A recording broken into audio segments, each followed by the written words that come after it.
Good morning. I'm your host, Khisha Brij'on, along with the King of LA Sports, Richard Lopez. And if you're looking for your daily sports fix, you have come to the right place. How you doing this morning? Great weekend. It was a great weekend. Yes. A lot of sports going on. NBA Finals. Yeah, the finals kicked off over the weekend. They did. And it was awesome. All that we expected and so much more. The Spurs actually steal game one from the Heat. They won that game 92-88, excuse me. Pop coached a perfect game. Oh, before we get into Popovich, I'm going to look wherever my camera. Mr. Popovich, I will never doubt you again as long as I live. A few weeks back when the playoffs started, I was begging for the Spurs to play the Lakers in the first round. I will never disrespect you like that again. And I totally apologize. And that's all you'll get from me, so take it. All right.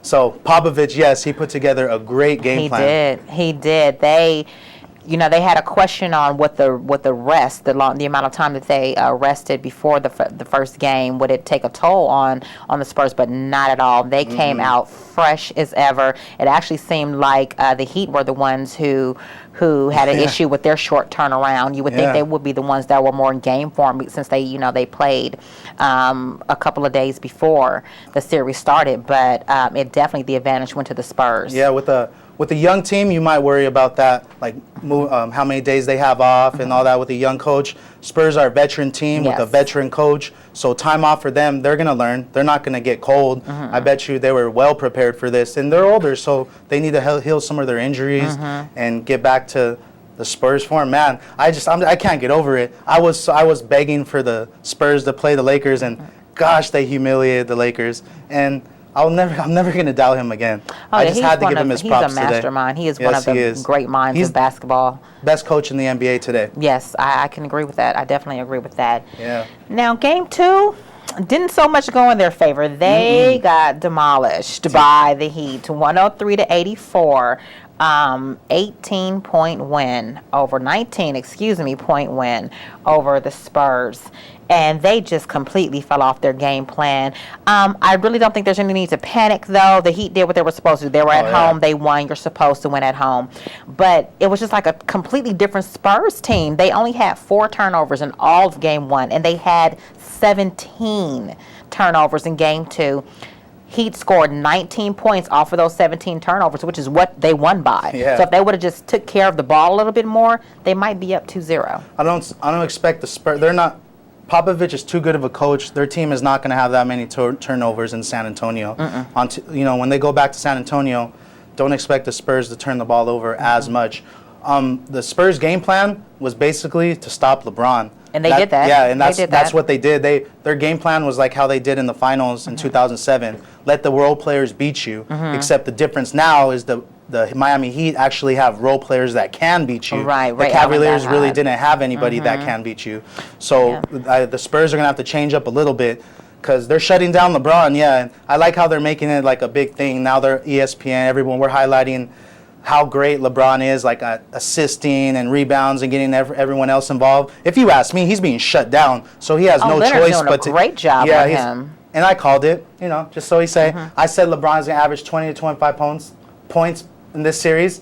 Some people thought I was crazy, but so far it looks like that's what's gonna happen because Leonard is a great defender. I mean, he's playing well on his own. He had 14 rebounds in the game 2 versus San Antonio. So I just think. They're hyping up LeBron, saying how he's a great passer, this, that. He's getting shut down, so he has no choice but to give the ball up. And all these guys, Ray Allen had 13 points, Mike Miller had 9 points, and Mario Chalmers led the way for the Heat with 19 points. The Heat had 5 players in double figures last night, so everybody except LeBron actually did beat the Spurs. Like you said, Leonard did a great job shutting him down. He shut him down actually the first 3 quarters of the game. He didn't really start getting the hot hand until the fourth quarter where he scored 9 of his 17 points. So I kind of see Pop's game plan.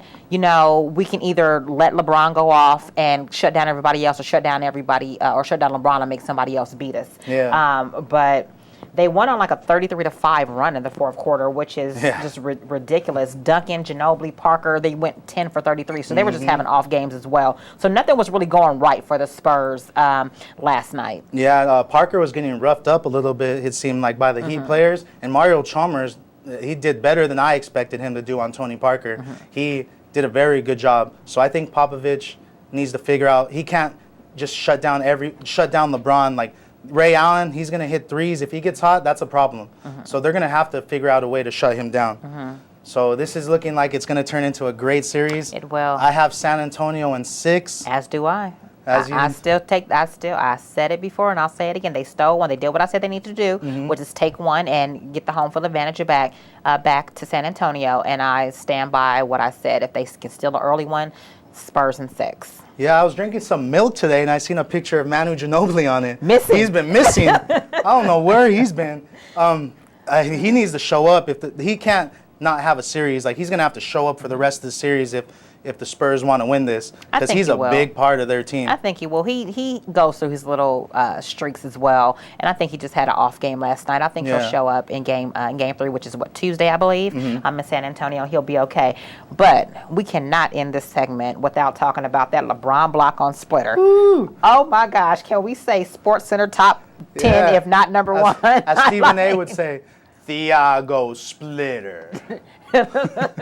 Got stuffed at the basket. That was awesome. Yeah, that was. I'm hoping that wasn't a series-changing block right there. I hope not. I don't want the Heat to win, but I have to give LeBron his props on that. That was all ball. That was textbook on perfect blocking. Yeah, he's like, when I seen him jumping, I was either going to be on Sports Center for a dunk, someone dunking on me, or for a great block. Thank goodness he said it was a great block, and it was.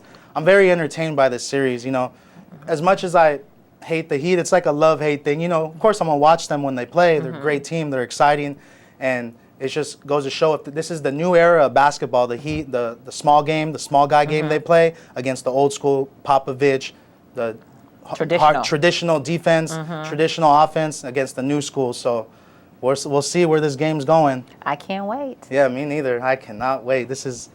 I'm so excited. I love my sports. As do I. Yes, you do. We do. That's why we're here. Well, that is all that we have for you today on The Takeover. You can catch me on YouTube at Khisha Brij'on, and you can catch my friend Rich at... You can catch me, YouTube, King of LA Sports, Facebook, King of LA Sports, Twitter, Rich Lopez, KOLASE, and Instagram, The King of LA Sports. And when I have more places to contact me, I will let you know.